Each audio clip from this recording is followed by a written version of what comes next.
Assalamualaikum warahmatullahi wabarakatuh. My name is Syahnaz Arimbi, and in this video I'm gonna review some material that are formal speech, master of ceremony, formal telephoning, and job interview. So without further ado, let's check the video. The first material is speech. Speech is ability to express one's thoughts and emotions by speech, sounds, and gesture. Formal speech is different from informal speech. Formal speech is used in situations that are more serious or formal occasion. For example, when you're in a job interview or emailing your university professor. And informal speech is used in more relaxed or everyday situation. And how to deliver formal words in front of many people, that you have to prepare the material, knowing your audience and what they expect. Don't panic, keep your voice level and even. Don't go too fast or too slow. Make eye contact with audience and don't forget to smile.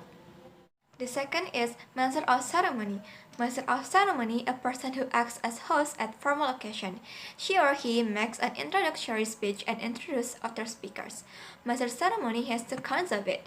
The first is formal MC. Formal MC has more specific social norms, use standard language, usually determined by clear attributes in formal occasion. Formal MC used in formal occasion such as award ceremony, wedding ceremony, national independence ceremony, and graduation. Then informal MC. Informal MC can evolve more freely through an ambiguous consensual process. Do a lot of improvisation and not textual. Informal MC used in casual occasion such as concert, birthday party, and wedding party. Tips to be good MC. A good MC has to know about the event. Knowing your event is important for all types of ceremonies. Second, knowing your responsibilities. MC is responsible for creating and sustaining an intended atmosphere throughout the event. Third, remember you have to be confident. Fourth, do your research. Contact your key speakers to find out some background information on them and use that information to prepare your introduction for the speakers. Next, stay organized. Create or review a given agenda for the event and plan out. The third material is formal telephoning.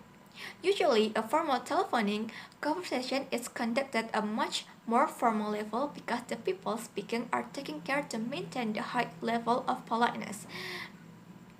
The formal telephoning has discussion that is very precise and factual, keeping on the point and never straying off into the chatty vagueness.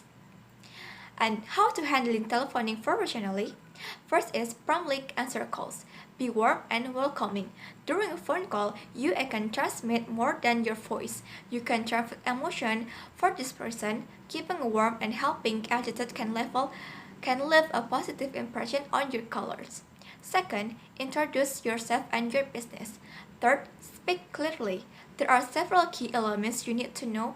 Follow the clear communicate with callers, including articulate your words, your good posture, slow down and speak up. Do not use slang or buzzwords. Next, ask before you put people on hold. Leaving people hanging on the call and unsure of what is going on can agitate people. Setting expectation on the call is critical, so if you're going to put someone on hold or going to traverse them, let them know what to expect. And take messages properly. When you need to take message, make sure to take all the pertinent information like name of the caller, the reason for the call, the best written phone number, and even which business they are calling from. Okay, the next material is job interview. Job interview is an interview consisting of a conversation between a job applicant and a representative of employer, which is conducted to assess whether the applicant should be hired. Here are some tips for a good interview. The first is research the industry and company. An interviewer may ask how you perceive his company position in its industry, who the first competitors are, and what is competitive advantage, and etc. Second, clarify your selling points and the reason you want the job. Prepare to go into every interview with 3 to 5 key selling points in mind, such as what makes you the best candidate for the position. 3. Anticipate the interviewer's concern and conversation. Fourth, Prepare for the common interview questions. Pick any list and think about which question you're most likely to encounter, given your age and status, about the graduate, looking for a summer internship, and etc. Then prepare your answers so you won't have to fumble for them during the actual interview. 5. Line up your question for the interview.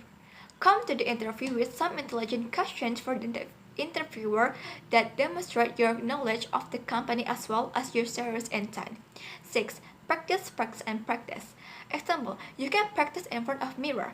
Whatever you do, make sure your practice consists of speaking a lot. Rehearsing your answer in your mind won't cut it. 7. Be assertive and take responsibility for the interviewer. Perhaps out of the effort to be polite, some usually assertive candidates become passive during job interview. But politeness doesn't equal positivity. Don't make the mistake of just sitting there wanting for the interviewer to ask you. It's your responsibility to make sure he walks away knowing your key selling points. 8. Be ready to handle illegal and inappropriate questions. 9. Make your selling points clear. If you communicate your selling points during a job interview and the interviewer doesn't get it, did you score? No. On this question, the answer has to be clear. And the last, think positive. No one likes a compliment, so don't dwell on negative experience during an interview. So, that's all the material. I hope this video can be used for you. The last I say, wassalamualaikum warahmatullahi wabarakatuh.